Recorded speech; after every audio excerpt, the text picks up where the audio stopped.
शव यात्रा। अमरपुर नाम के एक गांव में विमल हलवाई अपने 2 छोटे बच्चों और बीवी के साथ रहता है। विमल की पत्नी ज्योति भूत प्रेत जादू टोने में बहुत माना करती थी। इसका बिल्कुल विपरीत विमल इन चीजों को दक्यानुसी माना करता था। रोज की तरह विमल अपने मिठाई की दुकान जाने के लिए निकलने की हड़बड़ी में होता है। मैं निकलता हूँ ज्योति, देरी हो जाएगी, दुकान भी खोलनी है मुझे। अजी ध्यान से, आज अमावस्या है। रास्ते में कोई कपड़ा या कुछ भी गिरा हो तो उसे लांग मत दीजिएगा, बगल से चले जाइएगा। अरे ऐसे तो तुम मुझे पागल ही कर दोगी क्या? हाँ, मैं नीचे देखकर चलूं कि सामने से कोई गाड़ी घोड़ा आकर मेरे ऊपर से चला जाए? दोनों हालत में तो मेरी ही मौत है। अरे क्यों सुबह सुबह इतनी अपसुगनी बातें कह रहे हो जी? मेरे गांव में तो ऐसा आंखों के सामने होता हुआ देखा है मैंने, इसीलिए कहती हूँ, वरना मुझे क्या, पड़ोसी को तो नहीं कहना चाहती मैं। पति हैं आप मेरे, इसलिए बोल रही हूँ। विमल अपनी मिठाई की दुकान चला जाता है। दुकान पर पहले से ही ग्राहकों की लंबी लाइन लगी हुई थी। ये लो, वहाँ ज्योति अमावस्या को लेकर परेशान है और आज तो हमेशा से ज्यादा ही लंबी लाइन लगी पड़ी है। अच्छी खासी बिक्री होगी आज। विमल दुकान खोलता है। एक के बाद एक ग्राहक उसकी दुकान पर मिठाई ले रहे होते हैं। तभी गांव की एक बूढ़ी औरत विमल से कहती है, जिस तेजी से बिक्री हो रही है, कहीं किसी की नजर ना लग जाए, नींबू मिर्ची टांग ले। अरे क्या चाची, तुम भी ये सब नजर बजर कुछ नहीं होता है। कैसे लोग हैं मेरे आसपास। अपनी दुकान से शाम को विमल हंसते कूदते वापस घर आता है। हाँ, आज तो अच्छी खासी बिक्री हुई है। एक महीने में जितनी बिक्री होती है, एक ही दिन में आज उतने पैसे कमा लिए मैंने। ये तो बहुत अच्छा हुआ जी, आज ही घर की नजर उतारी है मैंने। बिक्री तो अच्छी होनी ही थी। अच्छा, तुम खाना लगा दो, सारा माल बिक चुका है। मुझे शहर जाना होगा, कुछ चीजों की जरूरत पड़ेगी। रात भर मिठाई बनाऊंगा, तब जाकर कल सुबह दुकान खोल पाऊंगा। खाना खाकर विमल शहर जाने के लिए निकल पड़ता है। सुनिए जी, ध्यान से जाइएगा। चौरस्ते पर किसी जादू टोने की चीज पर पैर मत रख दीजिएगा। हे भगवान, हद हो गई ज्योति, ये तो मैं जा रहा हूँ। विमल गुस्से से शहर जाने निकल पड़ता है। रात का काला घना अंधेरा, चांद की एक भी किरण ना होने के कारण अंधेरे में कुछ भी देख पाना मुश्किल था। जंगल के बीच के एक अधकच्चे रास्ते से विमल जा रहा होता है। चारों तरफ गुफ अंधेरा और सन्नाटा सुनाई दे रहा था, और सुनाई दे रही थी विमल के पैर के नीचे आ रहे सूखे पत्तों की आवाजें। तभी अचानक दूर से उसे कुछ आवाजें सुनाई देती है। अरे, ये इतनी रात को जंगल के रास्ते कौन जा रहा है? शायद कोई टोली होगी।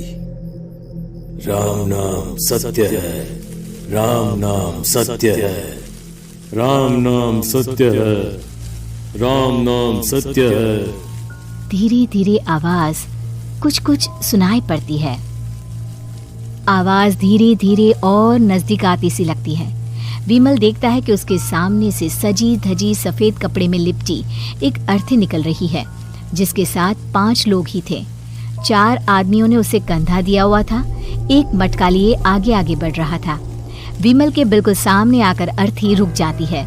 उसमें से एक आदमी विमल से कहता है, अरे भाई, जरा अर्थी को कंधा लगाना, मैं बहुत थक गया हूँ, बड़ी मेहरबानी होगी। हाँ भाई, कंधा तो मैं लगा दूं, पर रात को 12 बजे ये शव यात्रा, इस समय कौन अर्थी ले जाता है? तभी विमल को ऐसा लगता है कि शव में से आवाज आई। ये आवाज। मजबूरी है भाई, आप कंधा दीजिए, मैं रास्ते में सब बताता हूँ आपको। विमल अर्थी को कंधा दिए चल रहा होता है कि उसे ऐसा लगता है कि हाथ में मटका लिए जो आदमी शव के आगे चल रहा है, उसके पैर उल्टे हैं। क्या हुआ भाई, हकला क्यों रहे हो? वो आपके साथी के पैर उल्टे। विमल अपनी बात पूरी भी नहीं कर पाता कि वो देखता है कि उस आदमी के पैर तो सीधे ही हैं। अरे नहीं, कुछ नहीं, मुझे शायद वहम हुआ होगा। धीरे धीरे सब आगे बढ़ रहे होते हैं। तब विमल को अचानक लगता है मटके में से एक हाथ बाहर आ रहा है। विमल घबरा जाता है। इसके पहले वो कुछ बोल पाता, कल्लू कहता है, मेरा नाम कल्लू है। हम 6 दोस्त थे, जिसमें से एक को तो तुम सोया हुआ देख रहे हो। इतनी पक्की दोस्ती थी कि जैसे हम सब सगे भाई हैं। पर किस्मत का कोई क्या कर सकता है। आज से 4 साल पहले एक नदी में हम सब नहाने गए थे, जिसमें डूबकर राजेश की मौत हो गई। किसी मजबूरी के कारण हमें उसकी अर्थी को रात को ही शमशान घाट ले जाना पड़ा। हम 5 उसे ले जा रहे थे। 4 साल पहले आप 5 में मैं कुछ समझा नहीं। मंकू अपनी गर्दन पीछे घुमाकर अपनी आंखें बड़ी बड़ी कर विमल से कहता है, अरे भाई, पूरी कहानी खत्म होने दो, फिर बीच में बोल लेना, ठीक है? तभी रास्ते में एक हादसे में अपने दोस्त के साथ हम सभी मर गए। वो सामने देखो, हमारा दोस्त। विमल सामने देखता है। उसे दिखता है कि एक ऐसा आदमी जिसका शरीर कई जन्मों से पानी के अंदर रहने के कारण सफेद पड़ गया है। उसकी आंखें बाहर की ओर निकली हुई थी। फिर ये अर्थी किसकी है? अर्थी के साथ के लोग अर्थी को नीचे रखते हुए एक साथ विमल की ओर देखते हुए कहते हैं, तुम खुद ही देख लो। विमल शव पर से सफेद कपड़ा हटाता है। शव की जगह खुद को ही देखकर विमल के होश उड़ जाते हैं। वो शव विमल की ही थी। पलक झपकते ही विमल उस अर्थी की जगह पर होता है। 6 के 6 दोस्त उसी तरह अर्थी को उठाकर चलने लग जाते हैं। राम नाम सत्य है। राम नाम सत्य है। राम नाम सत्य है। उम्मीद है कि आपको हमारी ये कहानी पसंद आई होगी। कृपया हमारे चैनल को सब्सक्राइब करें और सभी अपडेट्स के लिए बेल आइकन जरूर क्लिक करें। और हाँ, वीडियो लाइक और शेयर करना मत भूलिएगा। Bye bye.